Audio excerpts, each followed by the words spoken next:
حضرت عبداللہ بن عباس رضی اللہ عنہما سے روایت ہے کہ نبی صلی اللہ علیہ وآلہ وسلم ایک بیمار کی عیادت کے لیے تشریف لے گئے تو اس سے فرمایا، تمہارا کسی چیز کو جی چاہتا ہے؟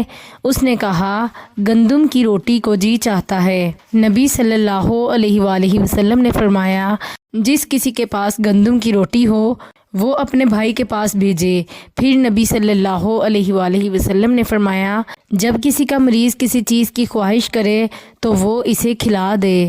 سنن ابن ماجہ، حدیث نمبر 1439۔ حضرت ابو سعید خدری رضی اللہ عنہ سے روایت ہے، رسول اللہ صلی اللہ علیہ وآلہ وسلم نے فرمایا، جب تم مریض کے پاس جاؤ تو اسے زندگی کی امید دلاؤ، اس سے تقدیر کا فیصلہ تو کچھ نہیں ٹلتا لیکن بیمار کا دل خوش ہو جاتا ہے۔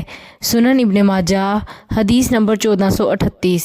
حضرت انس بن مالک رضی اللہ عنہ سے روایت ہے، انہوں نے فرمایا، نبی صلی اللہ علیہ وآلہ وسلم 3 دن کے بعد ہی بیمار کی عیادت فرماتے تھے۔